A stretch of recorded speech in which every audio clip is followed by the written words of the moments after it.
You know your loud, critical inner voice? The one that shows up at the worst possible times.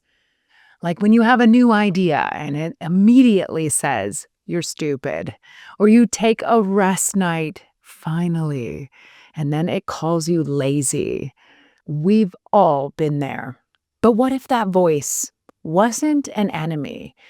It just simply needed a job. In today's episode, we're going to take that backseat driver and turn it into a useful passenger in your life. Let's dive in. 1, 2, Welcome back to Authenticity Lab. This is season 2 of the podcast, where we're exploring how to thrive in uncertainty using the scientific method. We are in the Calibrate phase of my Calibrate Experiment Optimize framework. And the last few episodes have been about the inner critic. This is summed up in my song Fool, which is track 3 on my I Am album. I'm Dr. Kelsey Miles. I use music and also science to help me understand my world within and the world around me. And this podcast is all about how to use the scientific method to improve your life. Now, in episode 10, we talked about disarming our inner critic by using a beautiful phrase. The story I'm telling myself is. This gives you space from that inner critic and helps you see it's just a story. In episode 11, then we talked about naming the critic. We had 5 options of naming it so we can understand what it's trying to protect. And right now, in episode 12, we're going to run an experiment. You'll learn how to give your critic a job in that passenger seat, and also what conditions make it quieter or louder, and also how to set some boundaries so that you are still in control at the wheel. Let me share a story about a time when my inner critic spoke up, and it spoke up when I was really tired. It was so loud. But I gave it a job, which helped me quite a bit. This was a few years ago when I was moving from Madison, Wisconsin, and I was moving south to Kansas City. And if you've ever moved a long distance, you know how much work it takes. I mean, it's so much planning. And it's important. You got to go through everything that you own to make sure you're only taking things you'd like. I didn't want to show up in my new place with boxes of things I needed to go through.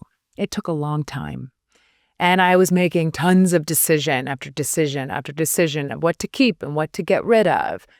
And it was just a lot. It was a lot of work. And so it was around 2 a.m. and I was nearly done. And I was going to leave the next morning. And I'm just wrapping everything up, crossing my T's, dotting my I's. I was making sure everything was clean and making sure I knew where everything was at. And it was in that moment, I was so tired. My inner critic. In the last episode, we talked about the 5 different voices. This one was the catastrophizer.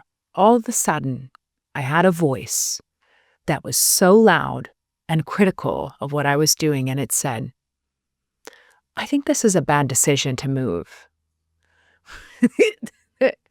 It didn't quite say it that nicely. I remember feeling like yelled at, like this is a terrible decision to move. You've got your friends here. You have no friends in Kansas City. You're moving to a brand new place. There's no family in Kansas City. You know, my brother was in Wisconsin at least. I mean, I was just like, what am I doing? What am I doing? And I was outside. It was dark. And I was outside of my truck.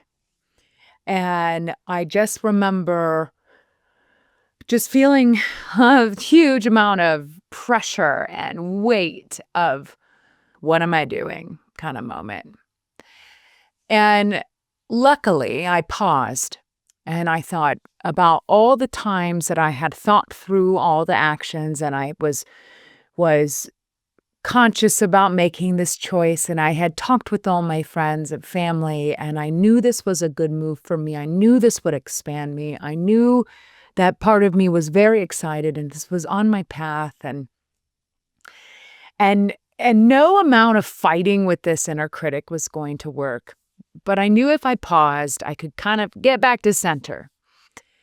And I realized that it was just catastrophizing because I was tired, and for whatever reason, it was trying to protect me from not getting it wrong, right? Like, it didn't want me to move and regret my decision to move. So I had some sympathy for it. And so I gave it a job. And here was the job I gave it. I made sure that it didn't let me forget to do anything while I was still there in Wisconsin. And so I let it run rampant, making sure that I cleaned everything and grabbed everything, opened up all the drawers, make sure I got everything I needed. I let it make sure that I contacted all the friends I needed to. I just let it run wild like that. And I made a list of all the things I thought I might have forgotten.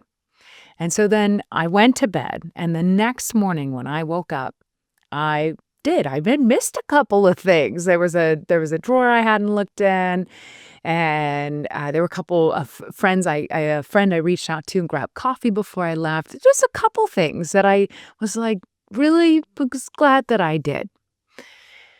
This story, the reason I'm telling you this is because there's a couple things in there that I know you've probably felt.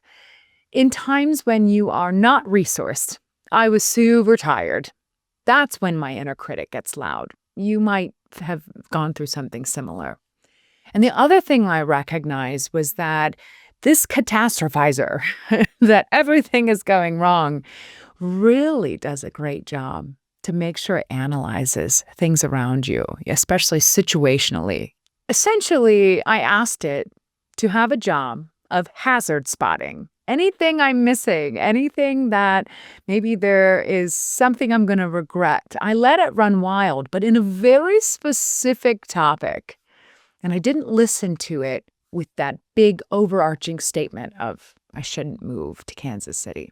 And I'm really glad I didn't listen to it. I knew I was going to, but dang, was it loud. It was so loud. Now, I've said before in the last episode how so much is out there online talking about how do you silence your inner critic. And maybe that's a good place for some to start. But I'd argue that it's the worst thing you can do, because if you silence your critic, you're losing the superpower that it has.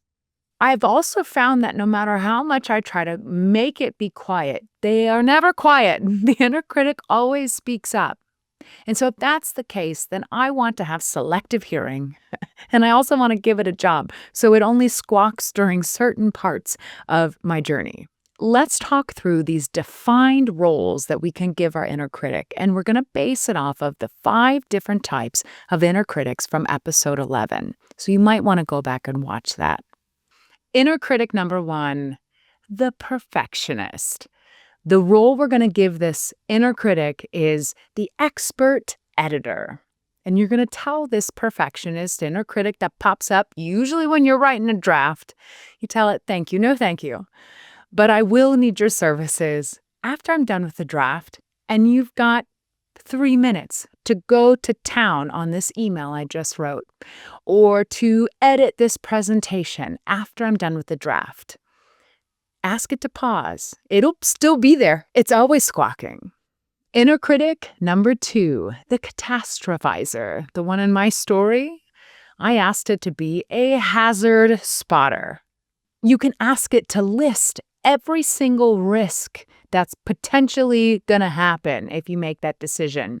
Or in my case, I asked it to help me make sure I wasn't going to regret moving. Was there any friends I missed talking to? Did I leave anything in my place? Things like that. The catastrophizer is great with.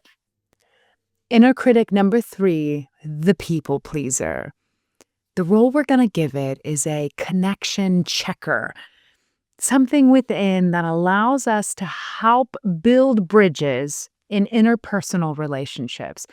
Now, this is one that will pop up all the time if you let it. So I suggest letting it show up when you have a severed connection to see how one could build a bridge. Let's say at work, you've got a colleague that you're not getting along with. Let it run wild there. See if it can find that empathy. Let it run wild with the empathy. and then make a decision moving forward and how to maybe rebuild a relationship. Inner critic number 4 is the comparer. Now, the job of this inner critic is the benchmarker. When it starts comparing you to others, you're going to pause, and then you're going to ask it to make a list or goals of help you make a list of goals of what you would like to see in your life. This one is really great to get clear on what you actually want. And the last inner critic number 5, is the taskmaster. The role that we're going to give this inner critic is to help us jumpstart. In moments when you really need to just get going, let this inner critic come out. Let it push you to just do 5 minutes of something. But don't let it run the show when you need to rest. Do you see how each one of your inner critics are actually quite useful? And the idea is not that you preemptively know what tasks you're going to give them. This is a practice. This is something that I'm going to invite you to experiment throughout the week, where when your inner critic comes up, if you're able to pause, you're going to experiment with giving it a task. And this is going to look different for every situation that you're in. Now, here's the beauty of it. The more you practice giving your inner critic a task to do, the less it's going to be driving the bus of your life. And the more likely it's going to be sitting not as a backseat driver telling you what to do, but sitting quietly, maybe not quietly, but at least it's sitting in your car waiting to let its superpower shine through. Essentially, think about giving your inner critic a clipboard, but not the keys to your car. That's what we're doing here. There's another important piece to this whole inner critic story, and it's the conditions that you're currently in. The inner critic pops up the loudest when you're tired, when you're hungry, when you're stressed, when you're nervous. It also is affected by who's around you, the people you're hanging out with. What are you consuming? We are what we consume. And this doesn't just mean food. I think about it in what kind of news channels or social media are you consuming? This is directly impacting how loud they speak up. So let's say you're doom scrolling on social media, which I do more than I care to admit. That's where my comparer really gets loud. Maybe you spend some time with a nitpicky coworker. That's when your perfectionist might get really loud. Or like in my story, I was really tired and my catastrophizer went to town. And so part of this experiment will not only be naming our inner critic, but understanding what was going on that caused it to get so loud. The more you become aware of that, the more you might be able to adjust things. Like if I would follow my own advice, I would take my phone and I would make sure it was outside of the bedroom so I wouldn't be tempted to doom scroll at night and compare myself with other people on the internet. But do I do it? Not all the time. Sometimes I do. The idea is that this is a practice, and the more you learn about ways in which you can take care of you, the better your life's going to be. It just is. We are building tools. That's what I like to call it. You've got more tools in your toolkit. So when things feel a little off, you know you've got something to lean back on. So let's get into our calibration moment. Now, I said this week I'm also going to push you to experiment. So the calibration part for this week and this episode is about understanding what conditions, be radically honest about what conditions are happening when your inner critic speaks up. Now, you won't be able to do it in the moment. This is something that you reflect on after. For example, in my story, the catastrophizer was coming up, and as I reflect on it, it's because it was 2 a.m. and I hadn't been sleeping all week because I've been trying to pack everything up and move boxes. So the conditions were that I was really tired. That's when my catastrophizer spoke up. And as you calibrate each time, you're going to start to notice ways in which certain voices come up with certain conditions. And then you get to decide if you'd like to move your phone out of your bedroom or turn it off at 9 p.m. or, make sure that you get to bed before 2 a.m., things like that. It also helps you in the future to preemptively know then when the inner critic comes up and go, I'm probably hungry or I'm probably tired. So once you have a moment this week when your inner critic pops up, I want you to name the inner critic, one of the 5. This is in episode 11. And then I want you to experiment with giving it a task. And make sure you set those boundaries up for it. Tell it how long and tell it when you're going to allow it to run wild. And like any good experiment, we're going to collect the data. None of this is about judging how well you did. It's simply collecting the data and observing what happened, what worked, what didn't work, because this is going to allow you to do the last step of the CEO framework, which is to optimize, which we'll get there and talk more in depth. But the more you learn about what you do and do not like, the easier it is to move forward with things that make your life just better. So remember, you are the driver of your life. The inner critic is simply a passenger, and often it's a backseat driver that needs to just zip it. And your experiment this week is to notice when it comes up.